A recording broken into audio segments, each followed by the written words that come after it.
Over the last 20 years, more than 92% of professional, highly paid, active fund managers in the United States fail to beat their benchmark. Let me repeat that. More than 9 out of 10 experts, people who dedicate their entire lives to picking stocks, fail to do better than a simple, automated investment in the broad market. What is that benchmark they consistently fail to beat? It's the S&P 500, the very index that many dismiss as average. The data is unequivocal. In the world of investing, betting on average has proven to be a truly elite strategy. The term S&P 500 is everywhere, but it remains a black box for most.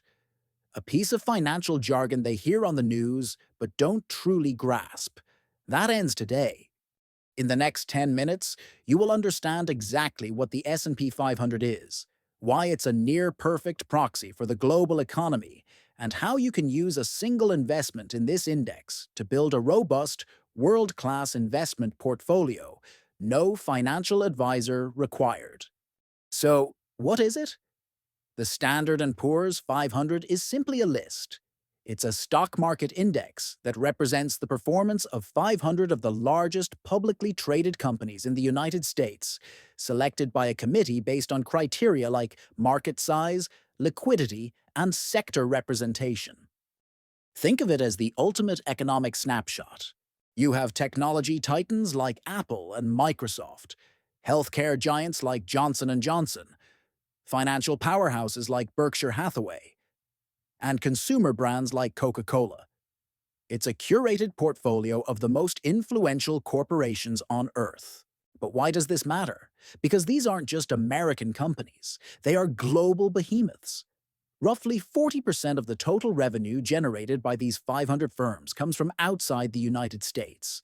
So, when you invest in the S&P 500, you are not just betting on the US economy. You are getting diversified exposure to global commerce, from smartphone sales in Europe to banking in Asia. It is the de facto benchmark for the health of capitalism itself. But here's the critical question. How does a simple list of companies become the most powerful wealth creation engine in modern history? How is it actually calculated? And what does its unique structure mean for your money? This is where most explanations stop. We go deeper. The secret to the S&P 500's power lies in its construction. It is a market capitalization weighted index. That's a $5 phrase for a very simple and very potent concept. Theory. In a market cap weighted index, companies with a higher total market value, their stock price multiplied by the number of shares, have a proportionally larger impact on the index's movement. If Apple is worth $3 trillion and another company in the index is worth $30 billion, Apple has 100 times the influence. Analogy. Imagine the S&P 500 is a giant fleet of 500 ships. A company's market cap is the size of its ship. You have a few massive aircraft carriers, the Apples, Microsofts, and Amazons. You also have hundreds of smaller destroyers and frigates. When a massive aircraft carrier rises just 1 foot in the water, it lifts the fleet's average water level, far more than a small frigate rising 1 foot. This structure does something magical. It automatically forces you to invest in the winners.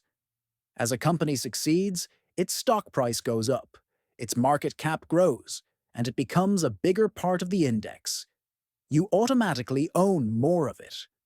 Conversely, if a company falters, its market cap shrinks, and its influence on your investment automatically decreases. If it fails completely, it's removed from the index and replaced by the next corporate heavyweight. It's a self-cleansing, survival of the fittest system.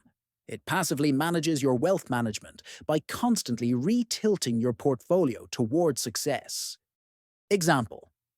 As of late 2025, the top 10 companies in the S&P 500 make up over 30% of the entire index's value. This means a 1% gain in Microsoft has more impact than a 10% gain in a company ranked number 400. This is the engine.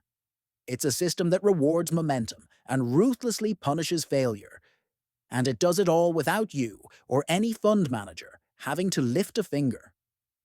Understanding this mechanic is fundamental. The performance of this index influences global confidence, which in turn affects everything from the interest rates on your personal loans to the national mortgage rates offered by banks. The stability of the insurance companies you rely on is often backstopped by their massive investments in this very index. It's the central gear in the financial machine. Now, simply buying an S&P 500 index fund is a powerful move, but there are two common misunderstandings or pitfalls that can lead to poor decisions. Pitfall number one, the diversification illusion. Investors hear out 500 companies and assume they are perfectly diversified. But as we just discussed, the index is heavily weighted towards a handful of mega-cap tech stocks. If that specific sector has a bad year, it will disproportionately drag down the entire index. It's fantastic when tech is soaring, but it's a concentration risk you must be aware of. Pitfall number two, the America-only mindset.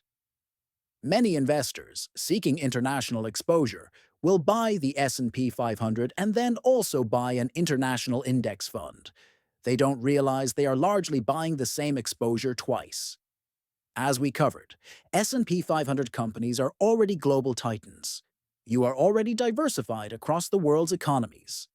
Recognizing these pitfalls is what separates the informed investor from the amateur. But there's a more subtle, advanced way to use this knowledge that separates the pros from the crowd. The advanced strategy, for those who want to mitigate the concentration risk of the standard S&P 500, you can look to its lesser-known cousin, the S&P 500 Equal Weight Index. In this version, every company, from number 1 to 500, is given the exact same weight. Apple has the same influence as the smallest company on the list. This provides true diversification across all 500 firms. Historically, the equal weight version has shown a tendency to outperform the standard market cap version, particularly after economic downturns, as it gives more weight to the smaller, potentially faster-growing companies that have been beaten down. The professional strategy isn't necessarily to replace the standard S&P 500, but to potentially complement it with an equal weight ETF to achieve a more balanced and robust portfolio core. It's a slight adjustment that can have a significant long-term impact on your returns. Let's distill this down to its critical essence.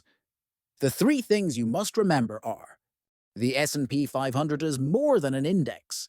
It's a dynamic economic engine.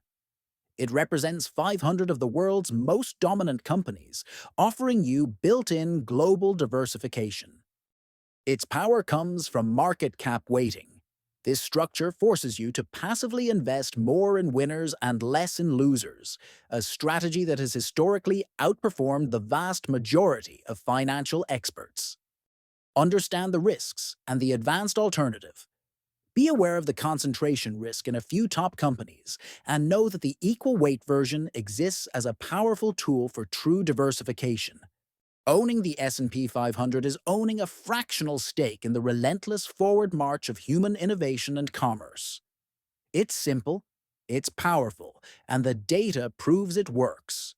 If this analysis provided you with real value, invest a single click in the subscribe button to get daily access to the Codex. Knowledge is the new capital. We'll see you tomorrow.